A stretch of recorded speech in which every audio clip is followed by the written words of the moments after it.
Hello, and thanks for coming back to the channel to view our second video. We were blown away by the viewing figures for our first upload from pit to power station, and we'd like to say a big thank you for your enthusiasm for that video. We have loads of content planned to cover the BR Blue era, and today's video, 2020 Vision, makes a start with the Class 20 fleet. At the end of this episode is a special bonus piece, which we hope you'll find really interesting. It's certainly something you'll not ever have seen before. Please like, comment, and importantly subscribe. None of that will cost you a penny, and it'll do us the world of good. Thanks for now.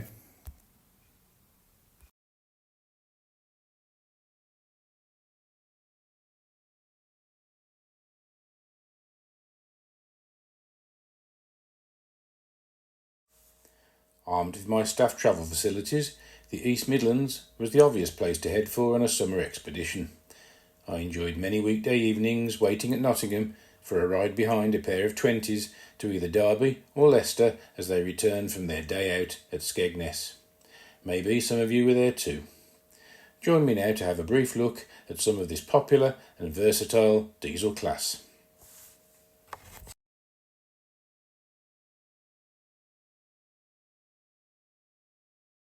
Among Britain's many locomotives, few are as distinctive as the Class 20.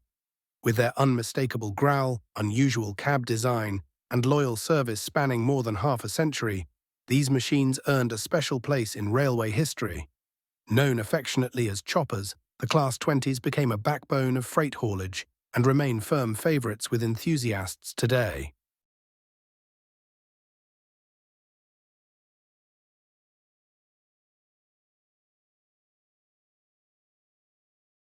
The 1950s were a time of transformation for British rail.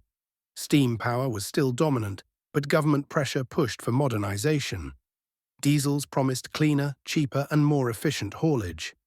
The Modernisation Plan of 1955 set out to replace thousands of steam locomotives with a new generation of diesel and electric traction. English Electric responded with a lightweight Type 1 diesel, ideal for freight traffic on secondary lines.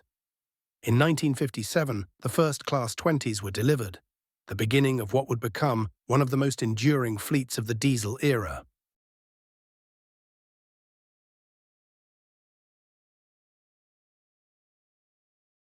The Class 20s were unlike most locomotives. Instead of two driving cabs, they had just one. The long bonnet housed a 1,000 horsepower English Electric engine, while the cab sat at the rear. This unusual arrangement restricted forward visibility, but when locomotives were paired nose to nose, drivers enjoyed full sightlines in both directions.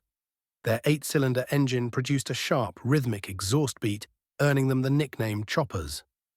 Though modest in power compared to later designs, the Class 20s were mechanically simple, robust, and highly reliable.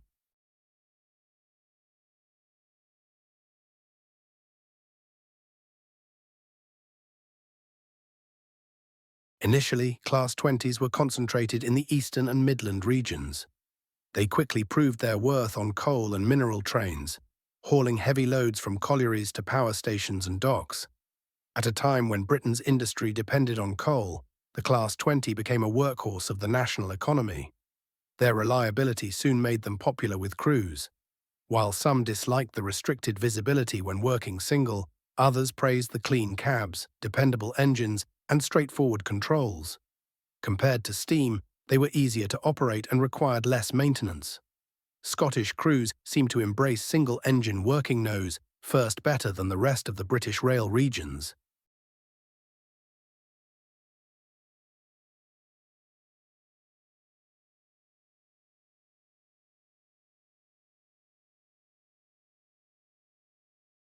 Between 1957 and 1968, a total of 228 Class 20s were built.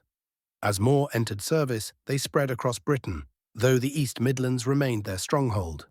In the 1970s, they began to appear in British Rail's striking corporate blue livery, with yellow ends for visibility.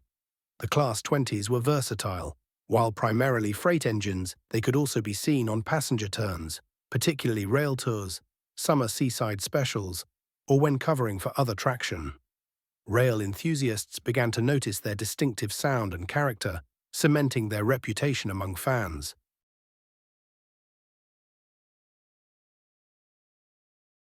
By the 1980s, Britain's coal traffic began to decline, and with it, the need for large numbers of freight locomotives. Withdrawals of the Class 20s began in 1980, yet their story was far from over. Many found new roles on engineers' trains, departmental duties, and test services. In London, they became a familiar sight working with London Underground, hauling ballast trains and assisting with infrastructure projects.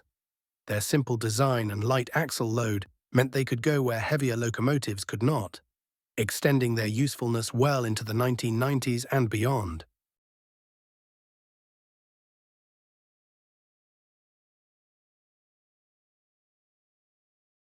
Happily, many Class 20s escaped the scrapyard. Dozens entered preservation, where they remain popular performers on heritage railways. Their reliability means they can still haul lengthy trains at preserved lines, often running in pairs to recreate their mainline days.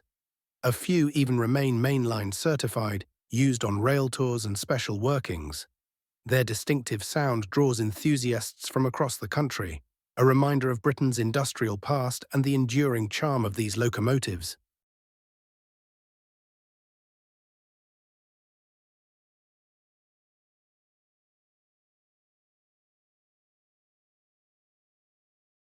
The British Rail Class 20s were never the most powerful, nor the most glamorous, but their dependability ensured them a working life far beyond what was expected. From the coalfields of the Midlands to preserved railways today, they embody a unique chapter in the dieselisation of Britain's railways. For railwaymen, they were faithful servants. For enthusiasts, they remain a symbol of character and nostalgia. And for Britain's railways, the Class 20s proved that sometimes the simplest designs last the longest.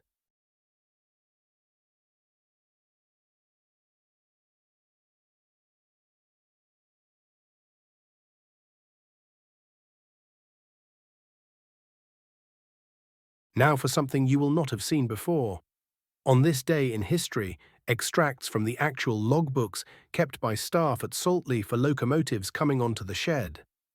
This video was uploaded to YouTube on the 3rd of September 2025.